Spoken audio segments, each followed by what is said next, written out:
Sadguru Maharaj ki jai. Sadguru Maharaj ki jai. Sadguru Maharaj ki jai. Sadguru Maharaj ki jai. Sadguru Maharaj ki jai.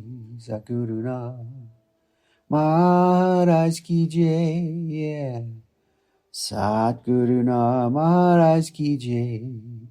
Sadguru Maharaj ki jai.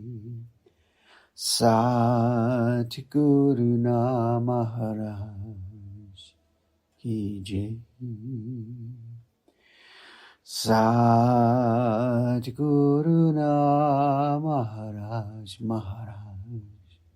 Maharaj ki jai.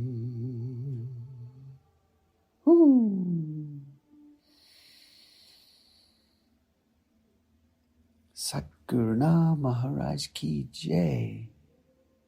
This call, this welcoming, the Satguru, this call that I learned, oh my goodness, what is it, 27 years ago now? Something like that, when I was at the ashram, is a way of shifting our attention, inviting in our true self. We're inviting in the Satguru, which, the true, eternal Guru, which is within us. We call to that. There may be a teacher that we honor in this way, in the true meaning of that call, Sadguru Maharaj ki jai. We're not only calling in and inviting in the Satguru that they are, and the Satguru in all the divine, lovely beings that support us on our journey here when we're in a human life. We're also calling to the Satguru that we are. We're making that choice. We're choosing that. Now, what we notice in every moment, we have a choice. Where we put our attention on this very unique day, April 8th, 2024, on planet Earth, there is a phenomenon we will experience today in certain parts of planet Earth where it will suddenly be dark. There is a total eclipse today, on this very unique day. There'll be a point where there doesn't seem to be any more light. The moon is going to be blocking the sunlight in certain parts of the planet. And even though in those moments where the people experience that it's suddenly dark outside during the day, and it might seem for a moment that there's no more light, the sun is still there, even though the moon is temporarily blocking it from their view. The sun is still there. In the same way, the love that we are, this divine, pure, absolute, unconditional love that we are, is always here. In every moment, we face a choice. We can let the choice be love, or we can let the choice to be right. There's that aspect of us that I call the wanter, that wants to be right, and it cares more about rightness. I want to be right. I'm right. We might be so right that our whole body is clenched up in our rightness. In that moment, the wanter is eclipsing the love. If we roll with today's metaphor, if we let that be a metaphor for us, in those moments our wanter is right. I'm right.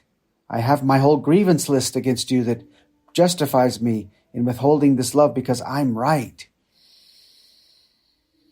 So in that moment, we're letting ourselves be captured, where the wanter is eclipsing the love.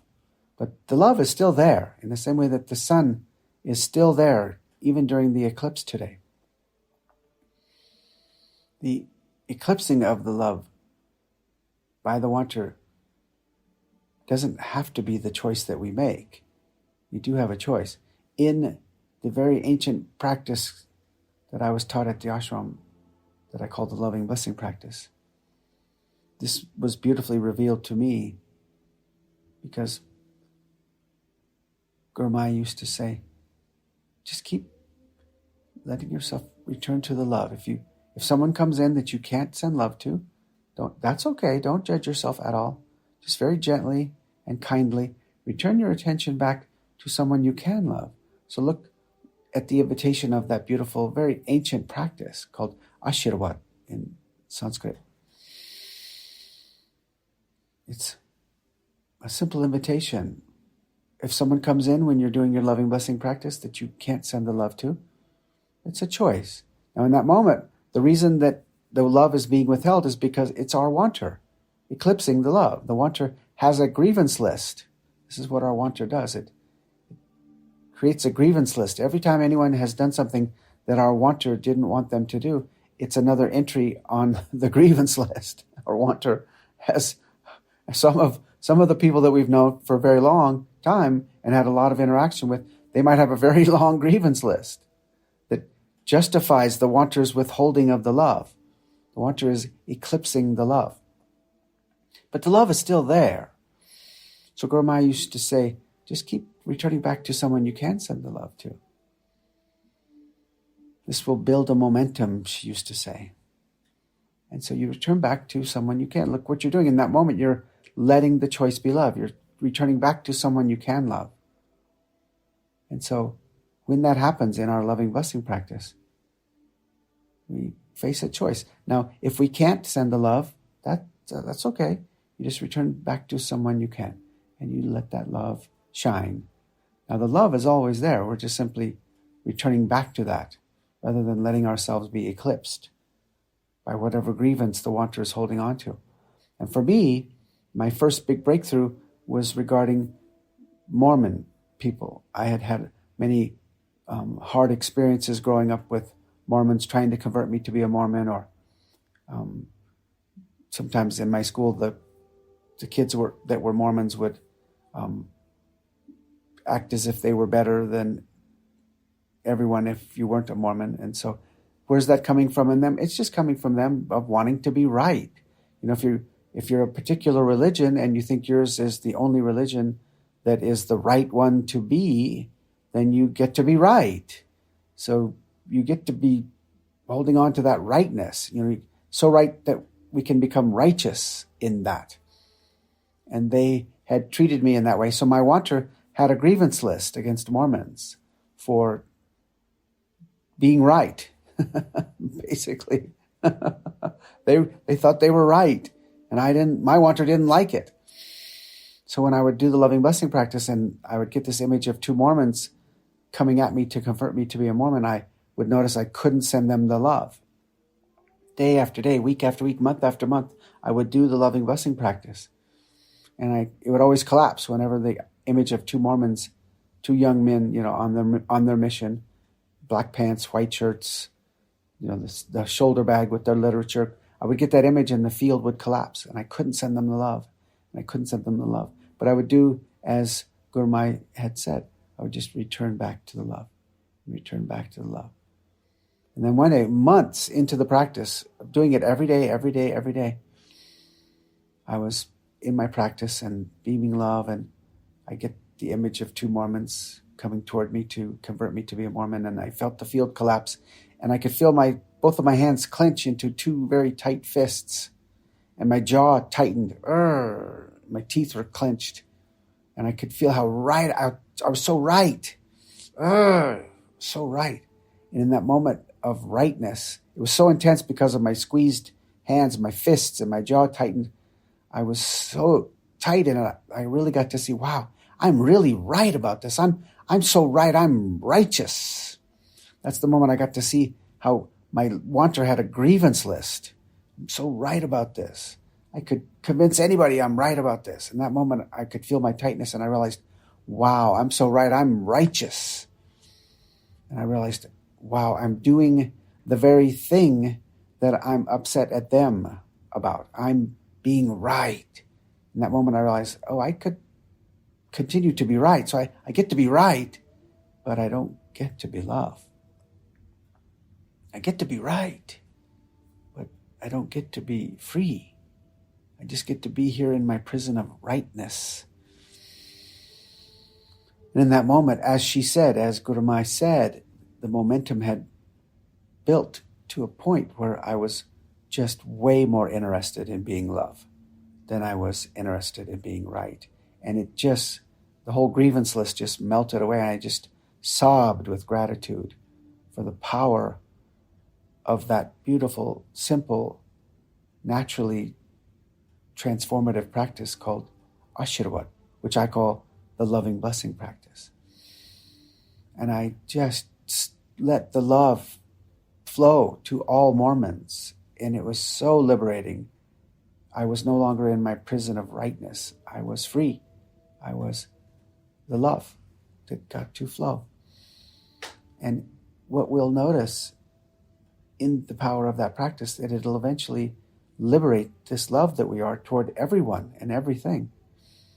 And so in any moment, when you feel yourself tighten up regarding another person, you can realize in that moment, all that's going on, you can give yourself a break. You can be kind and gentle with yourself. All that's going on is your wanter is right, believing that it's right. I'm right about this. I'm right. So then in that moment, you can start to realize, oh, I have a choice here.